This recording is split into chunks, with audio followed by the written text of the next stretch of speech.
Hello मेरे dear students, तो कैसे आप सब। तो बच्चों आशा करता हूँ आप सब बहुत ही अच्छे होंगे। तो बच्चों इससे पहले हमने क्लास 9th का मैथ का गेस क्वेश्चन 1 करवा दिया था, ठीक है। और उस समय हमने बोला था कि उसका गेस क्वेश्चन 2 बहुत जल्द आप लोग के सामने लेकर आऊँगा। तो आज हम फाइनली सेट 2 इसका लेकर आ गए हैं, ठीक है। सेट 1 में गेस क्वेश्चन सेट 1 में हमने 40 क्वेश्चन इंपॉर्टेंट करवाया था और उस समय हमने बोला था कि उसमें बहुत सारे क्वेश्चन आप लोग का मैच करेंगे, ठीक है। तो आज ये वीडियो में हम फिर से 40 क्वेश्चन करवाने वाले हैं। टोटल क्वेश्चन कितना हो जाएगा 80। ये 80 क्वेश्चन में से बच्चों आप लोग को बहुत सारे क्वेश्चन एग्जाम में देखने को मिलेगा, ठीक है। तो चलिए हम लोग इसका स्टार्ट करते हैं और इस सेट 2 को भी कंप्लीट कर लेते हैं। यदि बच्चों आप सेट 1 को नहीं देखे हैं, गेस क्वेश्चन सेट 1 को नहीं देखे हैं, तो डिस्क्रिप्शन बॉक्स में उसका लिंक को प्रोवाइड करवा दे रहे, वहां से जाकर आप देख सकते हैं। तो चलिए ज़्यादा लेट ना करते हुए हम लोग आगे बढ़ते हैं और इस क्वेश्चन को देखते हैं। और हाँ बच्चों, आप लोग को बता दूं कि आप हमारे चैनल पे नए हैं तो सब्सक्राइब करके बेल आइकन बटन को भी ज़रूर प्रेस कीजिएगा, ठीक है। तो चलिए सबसे पहला क्वेश्चन इसका देखते हैं क्या है, ठीक है। काफ़ी इंपॉर्टेंट है। निम्न में कौन परिमेय संख्या है? तो ठीक है, परिमेय संख्या किसको बोलते हैं बच्चों? जिसको हम लोग P बटा Q के रूप में लिखते हैं, जिसको हम लोग P बटा Q के रूप में लिखते हैं। और Q is not equal to 0, मतलब नीचे कभी जीरो का मान नहीं आना चाहिए, है ना। नीचे जीरो नहीं आना चाहिए, मतलब Q is not equal to 0, ठीक है। तो क्या बोल रहा है, निम्न में से कौन परिमेय संख्या है? तो जिसको P बटा Q के रूप में लिखते हैं हम लोग, ठीक है। और पाई जो अंडर रूट में हो वो परिमेय संख्या नहीं होता है ना। तो देखिए सबसे पहला वाला में देखिए तो परिमेय संख्या होगा क्या? 2 माइनस अंडर रूट 5 नहीं होगा। क्यों नहीं होगा? चूंकि अंडर रूट में है ना। और ध्यान रखें अंडर रूट का भी एक स्टेप है, ठीक है, एक केस है बच्चों इसमें कि अगर अंडर रूट में है और उसका एक्चुअल मान निकलता है, जैसे कि अंडर रूट 4, अगर एक्चुअल मान उसका 2 निकल रहा है तो वो परिमेय संख्या हो। लेकिन अगर जिसका एक्चुअल मान नहीं निकलता वो अपरिमेय संख्या होगा ना। तो क्या बोल रहा है, निम्न में से कौन परिमेय संख्या है? तो 2 अंडर रूट 5 ये तो नहीं होगा बच्चों, ठीक है। यहाँ पे देखो दूसरा में, अच्छा ये देखो ऊपर में अंडर रूट 7 नीचे भी अंडर रूट 7, अगर अंडर रूट 7 कट जाएगा तो क्या बचेगा? 2/7। अब बताओ 2/7 हमारा P बटा Q है या नहीं है? बिल्कुल है, ठीक है। तो ये हमारा परिमेय संख्या हो जाएगा बच्चों, ठीक है। तो ऑप्शन नंबर 2 इसका राइट हो जाएगा, ठीक है। अब बताइए तीसरा क्यों नहीं होगा? चूंकि देखिए अंडर रूट में है, अंडर रूट 2 का एक्चुअल मान नहीं निकलता है, ठीक है। अच्छा 4 क्यों नहीं है? 4 के नीचे तो 1 दे सकते हैं, लेकिन पाई है बच्चों, पाई एक अपरिमेय संख्या है, याद रखना। पाई क्या है? अपरिमेय संख्या, याद रखना, ठीक है। चलो आगे बढ़ते हैं हम लोग। इसका दूसरा नंबर क्वेश्चन में क्या लिखा हुआ है? शून्य क्या है? परिमेय संख्या, अपरिमेय संख्या, पूर्ण संख्या, प्रकृत संख्या। तो बच्चों इसका जो राइट आंसर हो जाएगा शून्य जो है एक परिमेय संख्या, क्योंकि जीरो के नीचे हम 1 दे सकते हैं, जीरो के नीचे 1 दे सकते हैं। और ये क्या हो गया? P बटा Q के रूप में हुआ या नहीं हुआ? हुआ, तो ये क्या हो गया? परिमेय संख्या, है ना। हाँ लेकिन ध्यान रखना कि Q के जगह हम जीरो नहीं होना चाहिए। देखो Q के जगह कितना है? 1 है ना। Q के जगह जीरो हो गया तो परिमेय संख्या नहीं होगा, ठीक है। तो शून्य क्या है? एक परिमेय संख्या है, ठीक है। बहुत सारे लोग क्या करते हैं, पूर्ण संख्या मार देते हैं, ठीक है। तो पूर्ण संख्या तो है, शून्य पूर्ण संख्या है, ठीक है। लेकिन ऐसा रहता कि पूर्ण संख्या कहाँ से स्टार्ट होता है? तो वो शून्य से स्टार्ट होता है, ठीक है। तो अगर डायरेक्ट क्वेश्चन पूछा कि शून्य क्या है, तो एक परिमेय संख्या है, सिंपल सी बात है, ठीक है। आगे बढ़ते हैं हम लोग। थर्ड नंबर क्वेश्चन में क्या लिखा हुआ है? 0.3 और उस पर एक बार दिया हुआ है। इसका मतलब क्या हुआ बच्चों कि 0.3333 बार बार आ रहा है, ठीक है। इसका मतलब क्या हुआ? 0.333 बार बार आ रहा है। इसका ऊपर में बार दिया हुआ, रेकरिंग दिया हुआ है, इसका मतलब 0.33 बार बार आ रहा है, ठीक है। अब देखते हैं हम लोग, इसमें से 4 ऑप्शन दिया हुआ है, चारों ऑप्शन में हम लोग देखेंगे कि किसमें 0.33 आ रहा है। तो देखिए पहला वाला को ही हम लोग देखते हैं। अगर 1 को 3 से डिवाइड करते हैं तो कितना हो जाता है? चलिए हम साइड में करके देख लेते हैं ना। 3 और यहाँ 1 लिखते हैं और डिवाइड करते हैं। तो देखो सबसे छोटा हो गया, एक छोटा हो गया, तो क्या देंगे? 0 देंगे और दशमलव देंगे, तो यहाँ 0 हो जाएगा। 10 हो गया, 3 तिया 9, कितना बचा? 1 बचा। दशमलव पहले से दिया हुआ 0 हो जाएगा, 3 तिया 9, है ना, हाथ में बचा 1। फिर बार बार ये संख्या आ रहा है, इसका मतलब क्या हुआ कि पहला आंसर ही सही है, ठीक है। तो इसका पहला आंसर सही हो जाएगा, ठीक है। दूसरा में क्यों नहीं होगा वो भी देख लो, क्योंकि अगर हम इसको डिवाइड करते हैं बच्चों तो ये आ जाएगा 0.3 और ये पूरा पूरी कट जाएगा, तो कट जाएगा पूरा पूरी, तो ये होगा नहीं, क्योंकि हमारा आंसर क्या है? 0.3333 बार बार है, ठीक है। तीसरा तो होगा नहीं इसमें, ठीक है। चौथा भी तो होगा नहीं, क्योंकि चौथा को अगर डिवाइड करते हैं तो 3.33 आएगा। हमारे पास क्या है? 0.3, है ना। तो हमारा जो राइट आंसर हो जाएगा ऑप्शन नंबर 1। चलिए आगे बढ़ते हैं हम लोग। हाँ क्या लिखा हुआ है? 1/√2 का परिमेयकरण करना है। तो परिमेयकरण करना बहुत ही आसान है। कैसे? 1/√2 लिखेंगे, है ना। और जो नीचे है, नीचे वाली संख्या है, उसको ऊपर और नीचे दोनों से गुना कर देंगे, ठीक है। तो ऊपर √2 और नीचे भी √2 से हम गुना कर देंगे, तो क्या हो जाएगा? ऊपर √2 और नीचे अंडर रूट 2 और अंडर रूट 2 को गुना करेंगे तो ओनली 2 होगा। क्या होगा? ओनली 2 होगा। ठीक है, अंडर रूट 2 और अंडर रूट 2 को गुना करेंगे तो क्या होगा? ओनली 2। ठीक है, याद रखना। ठीक है, चूंकि अंडर रूट अंडर रूट हट जाता है ना। चलो, तो इसका देखो कौन सा ऑप्शन है? ऑप्शन नंबर 2 है, तो ये राइट हो जाएगा। आगे बढ़ते हैं हम लोग। हाँ, 36 का पावर में 1/2 है। ठीक है, अच्छा 36 को हम लोग ऐसा नहीं लिख सकते हैं 6 का स्क्वायर? बिल्कुल लिख सकते हैं, है ना। और इसके ऊपर में हमारा 1/2 लिख देते हैं। ठीक है, तो 36 को हम लोग क्या कर दिए? 6 का स्क्वायर कर दिया। अब देखो ये 2 और 2 कट जाएगा तो क्या बचेगा? 6 का पावर 1, और 6 का पावर 1 का मतलब क्या हुआ? 6, है ना। तो ऑप्शन नंबर किस में है? तो ऑप्शन नंबर 3 में इसका है, तो ये राइट हो जाएगा। ठीक है, आगे बढ़ते हैं बच्चों। क्या क्या है देखो क्वेश्चन 64, एकदम सेम क्वेश्चन। ठीक है, सेम क्वेश्चन और लॉलीपॉप क्वेश्चन है बच्चों। ठीक है, कितना मज़ेदार क्वेश्चन है। क्या लिखना है? देखो 64 को हम लोग ऐसे लिख सकते हैं 8 का स्क्वायर, बिल्कुल लिख सकते हैं। और इसके ब्रैकेट देके हम 1/2 पहले से जो दिया हुआ था वो लिख देंगे। अब देखो ये 2 से और 2 कैंसिल हो जाएगा तो क्या हो जाएगा? 8 का पावर 1। ठीक है, अब देखो 8 का पावर 1 इज इक्वल टू कितना हो जाएगा? 8। तो देखो कौन सा ऑप्शन में है 8? तो ऑप्शन नंबर 4 में, तो ये राइट हो जाएगा इसका। ठीक है, आगे बढ़ते हैं बच्चों। क्वेश्चन नंबर 7 में क्या लिखा हुआ है? निम्नलिखित में से कौन बहुपद नहीं है? ठीक है, तो बहुपद कौन होता है कौन नहीं होता है उसको हम लोग कैसे पहचानते हैं? कि जितनी भी जो क्वेश्चन दिया हुआ है उसमें से जो भी चर दिया हुआ है, चर में के पावर में क्या होना चाहिए? पूर्ण संख्या। अगर जितना भी चर दिया हुआ है उसके पावर में पूर्ण संख्या है तो वो क्या हो जाएगा? बहुपद है, अन्यथा नहीं है। जैसे कि चर में क्या क्या आ जाएगा? XYZ। तो यहाँ पे देखो पहला वाला में चर क्या क्या है? यहाँ x है और यहाँ पे भी क्या है? x है। ठीक है, तो x के पावर में क्या आ गया? हमारा स्क्वायर आ गया, है ना, 2 आ गया। तो बताओ 2 पूर्ण संख्या है ही नहीं? है, बिल्कुल है, क्योंकि पूर्ण संख्या कहाँ से स्टार्ट होता है? 0 से स्टार्ट होता है। 0 1 2 3 4 इस तरीके से, है ना। तो देखो x के पावर में 2 है तो चलो ठीक है, पूर्ण संख्या। एक और देखो यहाँ चर है, क्या चर है? x है। x के पावर में कितना है बच्चों? देखो कुछ नहीं दिया हुआ, इसका मतलब इसके पावर में 1 दिया हुआ है। ठीक है, तो हमने क्या बताया कि बहुपद वो होता है जिसकी जितने भी चर दिए हुए रहते हैं उसमें पावर में क्या होना चाहिए? पूर्ण संख्या होनी चाहिए। ठीक है, तो देखो इसमें तो है, चलो ठीक है, पहला वाला तो आंसर है, लेकिन हमको पूछ रहा है कौन सा नहीं है। अच्छा, दूसरा है या नहीं वो देखो। इसमें चर कितना तो है? सिर्फ y है, सिर्फ y है। और y के पावर में क्या पूर्ण संख्या है? बिल्कुल है, क्योंकि पूर्ण संख्या किसको बोलते हैं? जो 0 से स्टार्ट होता है। 0 1 2 3 4 5 6, है ना, अनंत तक। तो 2 क्या है? एक पूर्ण संख्या, तो ये भी चलो है। तीसरा में देखते हैं। देखो इसमें बहुत सारा चर दिया हुआ है, x भी दिया हुआ, y भी दिया हुआ, t भी दिया हुआ है, और सभी के पावर में क्या है? पूर्ण संख्या है ना। पूर्ण संख्या 0 से 0 के बाद है ना, 1 2 3 4 में है, तो ये क्या है? पूर्ण संख्या। तो चलो ये भी हो गया। अच्छा, अब देखो ये क्या लिखा हुआ है? y + 2/y। क्या ये पूर्ण संख्या है? बहुपद है? नहीं है। क्यों नहीं है? क्योंकि अच्छा इसके पावर में 1 है, बोलेंगे सर इसके पावर में भी तो 1 हो सकता है, तो ये क्यों नहीं बहुपद होगा? अरे बाबू नहीं होगा। काहे नहीं होगा? देखो y है प्लस, अब ये y तो नीचे है ना, डिवाइड में ना, अगर इसको हम ऊपर ले जाते हैं 2, y को हम जो ऊपर ले जाते हैं तो क्या हो जाता है? इसके पावर जो होता है माइनस में हो जाता है। किस में हो जाता है? माइनस में हो जाता है। और हम क्या बताएं कि जितने भी चर हैं उसमें क्या होनी चाहिए? पूर्ण संख्या। और पूर्ण संख्या कहाँ से स्टार्ट होता है? 0 से। अब बताओ -1 क्या पूर्ण संख्या है? नहीं है। ठीक है, तो ऑप्शन नंबर 4 इसका राइट हो जाएगा। ठीक है, ये नहीं है, बहुपद नहीं है। ठीक है, चलो आगे बढ़ते हैं हम लोग। निम्नलिखित में से कौन त्रिघाती बहुपद है? तो त्रिघाती बहुपद जिसके घात में 3 हो, जिसके पावर में 3 हो। देखो इसके पावर में कितना है? 2 है, इसके पावर में 2 है, नहीं होगा। ठीक है, कट गया। इसके पावर में y के पावर 1 है, इसके 2 है, तो ये भी कट गया। त्रिघाती पूछ रहा है, 3 घात होना चाहिए उसमें, तो ये भी नहीं है। देखो तीसरा में देखो 4 नंबर में x के पावर में 3 है, और हमने क्या बताया कि त्रिघाती किसको बोलते हैं? जिसके घात में कितना होना चाहिए? 3 होना चाहिए, है ना, तो उसी को हम लोग त्रिघाती कहते हैं। द्विघाती किसको बोलते हैं? जिसके घात में 2 होना चाहिए। ठीक है, तो ये क्लियर है, कोई दिक्कत नहीं है।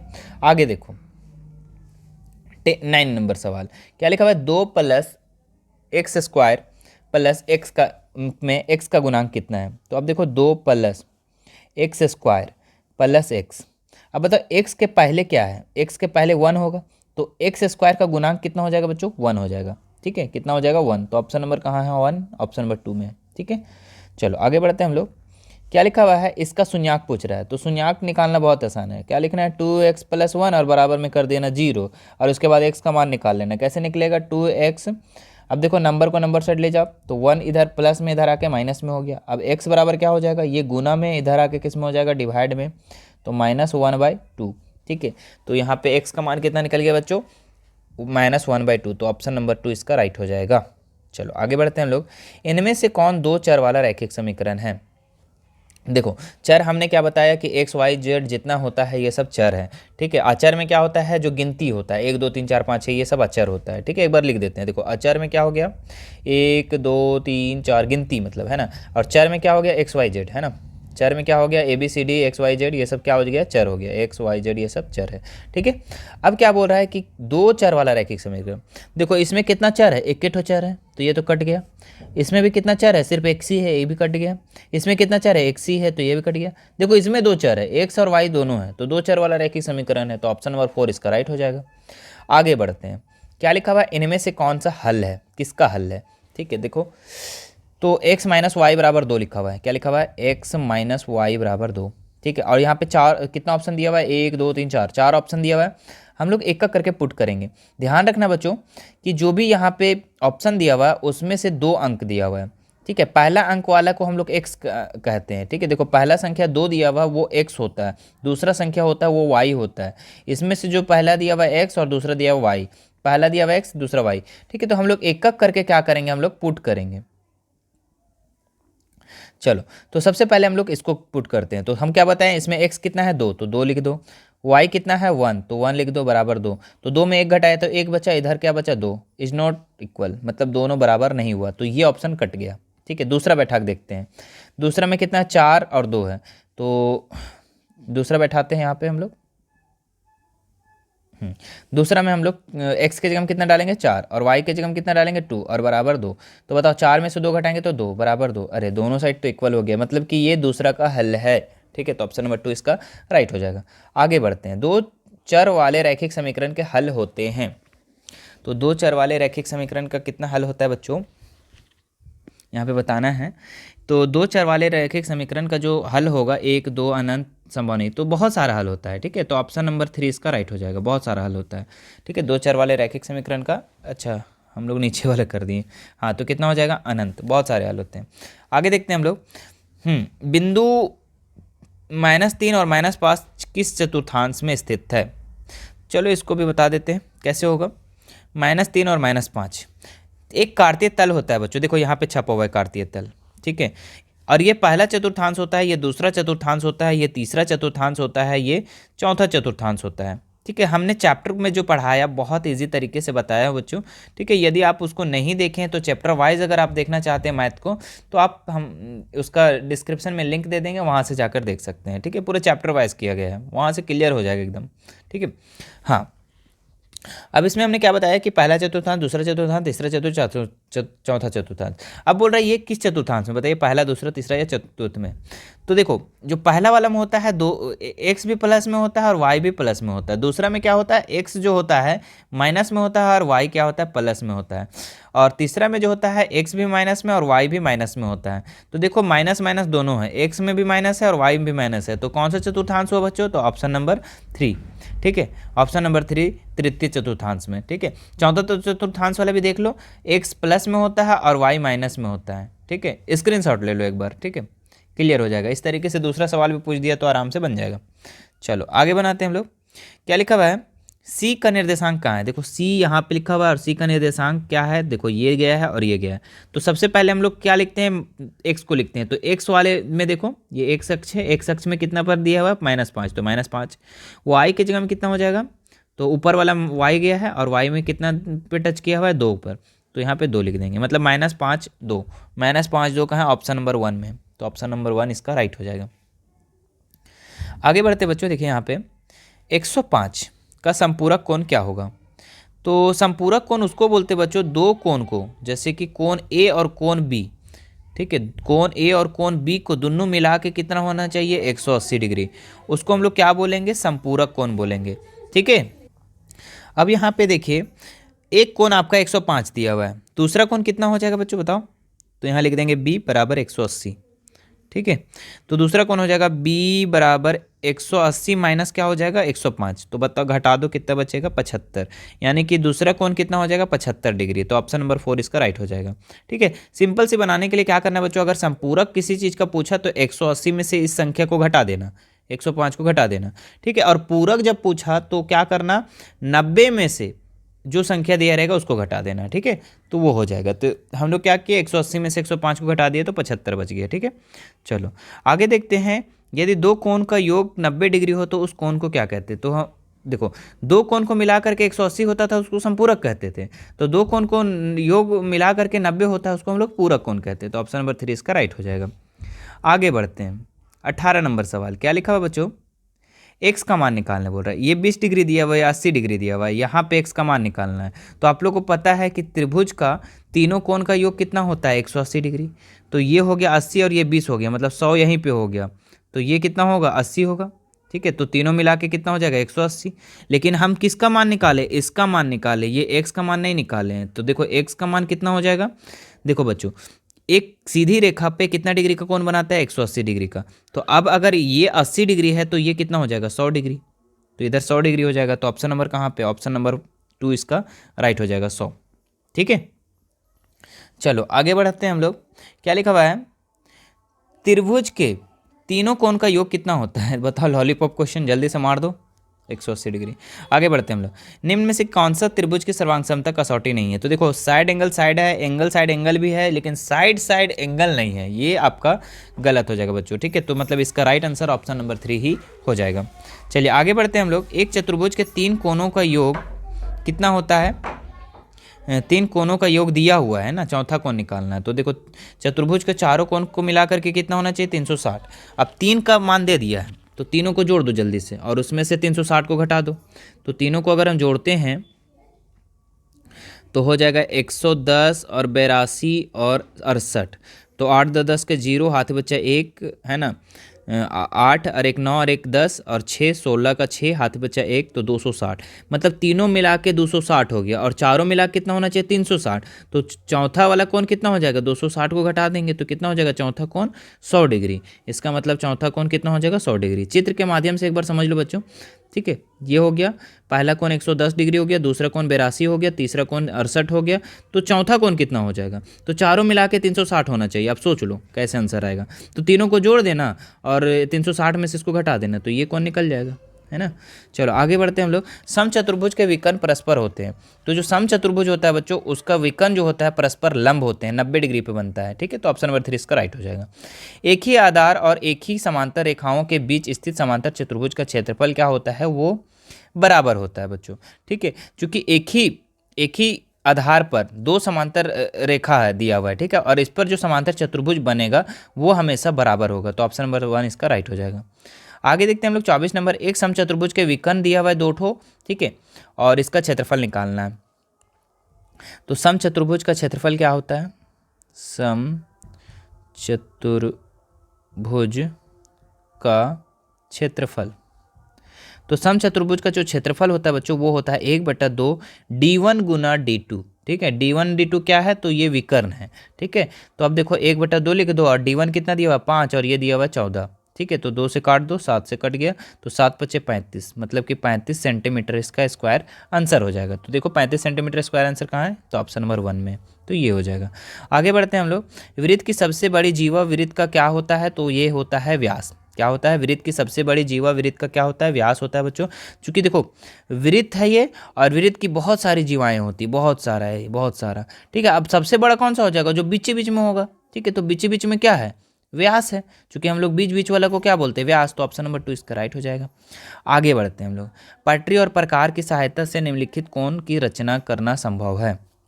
तो ध्यान रखना बच्चों, पटरी और प्रकार की सहायता, चांद की सहायता से तो हम लोग कोई भी कोण बना देते हैं, ठीक है। लेकिन पटरी और प्रकार मतलब स्केल और प्रकार की सहायता से आप कौन सा रचना करना संभव है, ठीक है। तो जो 15 से कट जाएगा उसका रचना करना संभव है। तो देखिए ये 15 से कट रहा है, बिल्कुल कट रहा है, ठीक है। देखो 15 दूनी 30 और 15 × 75, हाँ कट जा रहा है। ये भी 15 से, देखो ये नहीं कट रहा है, हाँ। तो और ये भी कट जा रहा है, ये भी कट जा रहा है। अच्छा, लगता है क्वेश्चन थोड़ा सा डिसमैच हो गया। कैसे हो गया, क्वेश्चन को लिखना था कि कौन सा जो है कि रचना करना संभव नहीं है। तो ये जो है 40 डिग्री रचना करना संभव नहीं है, बाकी सब संभव है, ठीक है, बाकी सभी संभव है। तो चलिए आगे बढ़ते हैं हम लोग, हीरोन का सूत्र क्या है। तो हेरोन का सूत्र आप लोगों को पता होना चाहिए, क्या होता है, under root S, S minus A, S minus B, S minus C. तो ऑप्शन नंबर 3 इसका राइट हो जाएगा, बाकी नहीं है। ठीक है, आगे बढ़ते हैं हम लोग। त्रिभुज की भुजाएं दिया गया है, इसका परिमाप बोल रहा है। तो त्रिभुज का परिमाप जो होता है, त्रिभुज का परिमाप ये होता है a प्लस बी प्लस सी। तो a कितना है 122 डिग्री मीटर, और b कितना है 120, और c कितना है 22। तो सबको जोड़ दो फटाफट। तो 2 0 और 2, 2 2 4 हो गया, 2 2 4 और 2 6 हो गया, और 1 1 2 हो गया, तो 264। तो 264 कहाँ पे बच्चों, तो ऑप्शन नंबर 3 में है। तो ऑप्शन नंबर 3 इसका राइट हो जाएगा। चलो आगे बढ़ते हैं हम लोग। 29 नंबर सवाल क्या लिखा हुआ है, एक बेलन जिसकी त्रिज्या r है और ऊंचाई h है, तो वक्र पृष्ठीय क्षेत्रफल क्या होगा। तो यहाँ से आ गया आप लोग का फॉर्मूला, तो फॉर्मूला तो याद रखना होगा। ठीक है, तो बेलन का वक्र पृष्ठीय क्षेत्रफल क्या होता है बच्चों, ठीक है, ये होता है 2πrh। ऑप्शन नंबर 1 इसका राइट हो जाएगा। ठीक है, बेलन का वक्र पृष्ठीय क्षेत्रफल 2πrh। आगे बढ़ते हैं हम लोग। क्या लिखा हुआ है, एक शंकु जिसकी ऊंचाई h दिया हुआ है और त्रिज्या r दिया हुआ है, और ऊंचाई तिर्यक ऊंचाई l दिया हुआ है। ठीक है, तो आयतन कितना होगा, तो शंकु का जो आयतन का फॉर्मूला होता है वो होता है 1/3 पाई स्क्वायर h। ठीक है, देखो कितना अच्छा है, सब फॉर्मूला याद करके जाना है बच्चों। ठीक है, आपका जो 13 चैप्टर में जितने भी फॉर्मूला है पीछे बुक में दिया होगा, उसको आप एक बार बढ़िया से याद करके जाना है। कहीं ना कहीं फॉर्मूला आप लोग को 2-3 क्वेश्चन फॉर्मूला पूछेगा। ठीक है, तो उसको ज़रूर से ज़रूर देख लेना। ठीक है, आगे पढ़ते हैं हम लोग। एक अर्धगोला जिसकी त्रिज्या r है, अर्धगोले का क्षेत्रफल क्या होता है। तो अर्धगोले का जो क्षेत्रफल होगा बच्चों, ये कमेंट करके बता दो आप लोग। ठीक है, 4 ऑप्शन दिया हुआ है, चारों में से एक कमेंट करके जल्दी से बताओ। ठीक है, चलिए आगे देखते हैं हम लोग। हाँ, और जो कमेंट करेंगे बच्चों वो कैसे करना है, जैसे लिखना है 31 का इतना, 32 का इतना, ये चीज़। ठीक है, हाँ 32 नंबर सवाल देख लो। इसका क्या लिखा हुआ है, वर्ग अंतराल 10 से 25 की उच्च सीमा है। तो उच्च सीमा देखो, यहाँ वर्ग अंतराल कितना है 10 से 25, ये होता है निम्न सीमा, ये होता है निम्न सीमा, और ये होता है उच्च सीमा। तो उच्च सीमा पूछ रहा है हमको, तो उच्च सीमा कितना है 20 है। तो ऑप्शन नंबर कहाँ है, 25 है ना, 25 था, 10 से 25, तो उच्च सीमा कितना हो जाएगा 25। तो ऑप्शन नंबर 25 2 में। ठीक है, और निम्न सीमा पूछता है तो 10 बोलते हैं। चलो आगे देखते हैं हम लोग। एक सिक्के को एक बार उछाला जाता है, चित्त आने की प्रायिकता क्या होगी। जब भी ऐसा क्वेश्चन आता है बच्चों कि एक सिक्के को एक बार उछाला जाता है, चित्त आने की प्रायिकता, तो उसका हमेशा प्रायिकता होती है 1/2। ठीक है, क्योंकि संभावना कितना होता है वो 2, और आया कितना है, चित्त आया एक बार, तो 1/2 इसका आंसर हो जाएगा। यहाँ पे पट आने की प्रायिकता पूछेगा तो भी 1/2 ही होगा। ठीक है, चलो आगे बढ़ते हैं हम लोग। 34 नंबर सवाल में क्या लिखा हुआ है, x+1 को इतना से भाग देने पर शेषफल ज्ञात करें। तो इसको हम लोग शेषफल प्रमेय विधि से बनाएंगे। ठीक है, कैसे बनाना है, देखो पहला पार्ट को हम लोग को शून्याक ज्ञात कर लेना है। तो इसका शून्याक क्या लिखेंगे, x+1 बराबर 0। तो x बराबर कितना हो जाएगा -1, x बराबर -1। तो यहाँ पे दिया हुआ है 3x + x - 1। अब यहाँ पे जितना जहाँ जहाँ x है वहाँ पे -1 हम लोग पुट कर देंगे। तो देखो 3x के मान कितना है -1, तो x के जगह -1 लिख दो, प्लस x के जगह कितना लिखेंगे -1, फिर -1। ठीक है, चलो अब क्या होगा, 3 को -1 से गुना करेंगे तो -3, प्लस माइनस -1, फिर -1। ठीक है, तो -3 और -1 और -1 कितना हो जाएगा, 3 1 4 और 1 5, सब चूँकि माइनस माइनस सब प्लस होता है, तो क्या हो जाएगा 5। लेकिन साइन किस करेगा, माइनस का। तो ऑप्शन नंबर किस में नज़र आ रहा है ये, तो ऑप्शन नंबर 4 में। स्क्रीनशॉट ले सकते हैं बच्चों। ठीक है, आगे बढ़ते हैं हम लोग नेक्स्ट सवाल में। क्या लिखा हुआ है, कोण A बराबर कोण P, कोण B बराबर कोण Q, AB और PQ बराबर है तो क्या होगा। ठीक है, देखो 2 त्रिभुज दिया हुआ है, एक ABC, एक PQR। ठीक है, तो बोला है कि कोण A और कोण P बराबर है, कोण B और कोण Q बराबर है, और बोल दिया है AB और PQ ना, हाँ PQ बराबर है। तो बताना है कि इनमें से कौन सा होगा।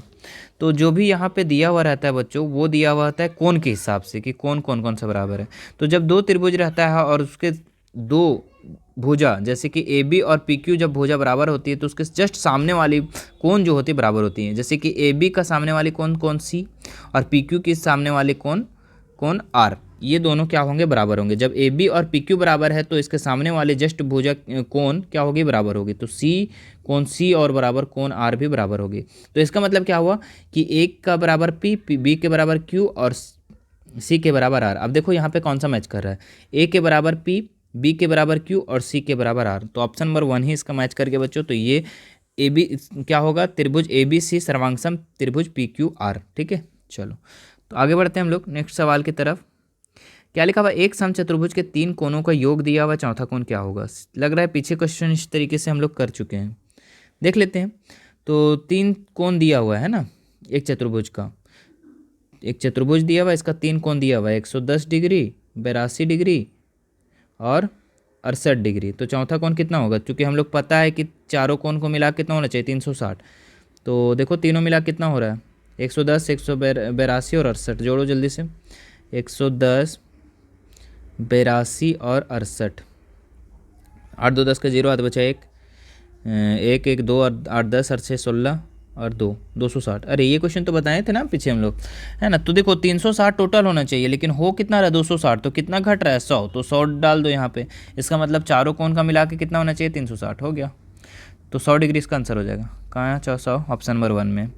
आगे बढ़ते हैं हम लोग। एक समांतर चतुर्भुज ए बी सी डी में डी कोण 135 है, तो बी का माप कितना होगा। तो समांतर चतुर्भुज एक बना लेते हैं हम लोग। ये समांतर चतुर्भुज हो गया, ठीक है। ये ए हो गया, ये बी हो गया, ये सी हो गया और ये डी हो गया।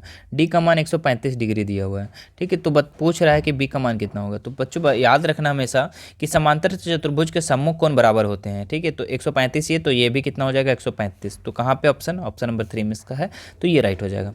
आगे बढ़ते हैं हम लोग अगले सवाल में। एक चक्रीय चतुर्भुज में, चक्रीय चतुर्भुज क्या होता है बच्चों कि एक वृत्त दिया हुआ है और उसमें एक चतुर्भुज बना हुआ है। बना दो चतुर्भुज, ठीक है। अब यहाँ पे ए और सी का मान पूछ रहा है, तो इसको लिख दो ए बी सी डी। तो इसको और इसको मिला करके कितना होता है वो बता रहा है, ठीक है। तो आप लोग याद रखना कि जब भी चक्रीय चतुर्भुज रहा तो उसके संगत कोण, मतलब संगत बोलते हैं सम्मुख कोण दोनों मिला के 180 डिग्री होनी चाहिए, ठीक है। तो ए और सी मिला के कितना होगा 100 डिग्री, 180 डिग्री, और बी और डी को मिला के 180 डिग्री, ठीक है। तो हम लोग को पूछ रहा है ए और प्लस सी का मान कितना हो जाएगा 180 डिग्री। कहाँ पे, ऑप्शन नंबर 4 में, ठीक है। ये राइट हो जाएगा। आगे बढ़ते हैं हम लोग। एक समबाहु त्रिभुज का परिमाप 60 है, उसकी एक भुजा की लंबाई कितनी होगी, ठीक है। तो समबाहु त्रिभुज का परिमाप दिया हुआ है, समबाहु त्रिभुज का परिमाप। तो समबाहु त्रिभुज का परिमाप जो होता है बच्चों वो होता है 3a। क्या होता है 3a। समबाहु त्रिभुज का परिमाप जो होता है वो होता है 3a, ठीक है। तो परिमाप कितना दिया हुआ 60 दिया हुआ और यहाँ 3a लिख दो। अब हमको भुजा का मान पूछ रहा है ना, तो 3 इधर आ जाएगा, तो 60/3 बराबर a। अब काट दो, तो 20 3 60, मतलब कि a का मान कितना हो गया 20 हो गया। तो देखो कहाँ पे a का मान 20, मतलब भुजा कितना है 20। इसका राइट आंसर 20 हो जाएगा, मतलब ऑप्शन नंबर 2, ठीक है। आगे बढ़ते हैं इसमें। लास्ट सवाल देखिए बच्चों क्या लिखा हुआ है।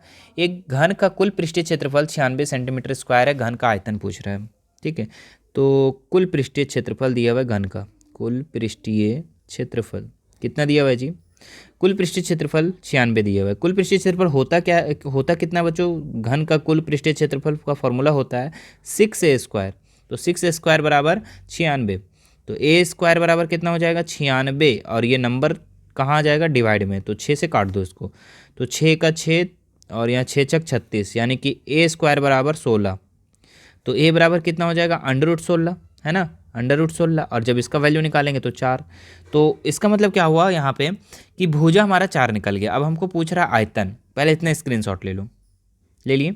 अब आयतन पूछ रहा है, तो घन का आयतन होता कितना है, घन का आयतन फॉर्मूला याद है कि नहीं है, याद होगा, ज़रूर याद होगा। तो घन का आयतन कितना होता है बच्चों, ये होता है AQ। और एक का मान अभी कितना लाए थे 4, तो 4 का क्यू कर दो फटाक से, तो 4 गुना 4 गुना 4, तो कितना हो जाएगा 4 चौके 16, 16 चौके 64, है ना 64। और यहाँ पे क्या होगा सेंटीमीटर स्क्वायर होगा या सेंटीमीटर क्यूब। तो ध्यान रखना बच्चे, जब भी आयतन निकलेगा तो क्यू इसका आंसर आता है, और क्षेत्रफल निकाले तो स्क्वायर आंसर आता है, ठीक है। तो आयतन पूछा है तो ऑप्शन नंबर 3 इसका राइट हो जाएगा, 64 सेंटीमीटर क्यूब इसका राइट आंसर हो जाएगा, ठीक है। तो ये था बच्चों आप लोगों को 40 इंपॉर्टेंट क्वेश्चन, ठीक है। बहुत सारे क्वेश्चन इससे मैच करेंगे बच्चों, इसी तरीके से आप लोग का सवाल पूछा जाएगा। हो सकता है कि नंबर थोड़ा बहुत चेंज हो, लेकिन सवाल जो होगा इसी टाइप से आएगा बच्चों, ठीक है। तो आप लोग इसको बढ़िया से देख लो, ठीक है। और आप इसका सेट 1 को नहीं देखे हैं तो आप उससे भी ज़रूर जाकर देखिए, ठीक है। वहाँ पे भी बहुत सारे इंपॉर्टेंट क्वेश्चन को आप लोगों को बताया गया है, ठीक है। तो चलिए बच्चों अब यहीं पे समाप्त करते हैं इसको, ठीक है। आगे नेक्स्ट वीडियो आती है आप लोग को अगले सब्जेक्ट के लिए। और हाँ बच्चों, अगर साइंस को आप देखना चाहते हैं, सोशल साइंस के सबको ऑब्जेक्टिव क्वेश्चन देखना चाहते हैं, तो डिस्क्रिप्शन बॉक्स में उसका लिंक दे देंगे, वहाँ से आप देखकर अपने बोर्ड एग्जाम को बढ़िया से बढ़िया बनाने का प्रयास कीजिए। ठीक है, मिलते हैं नेक्स्ट वीडियो में बच्चों।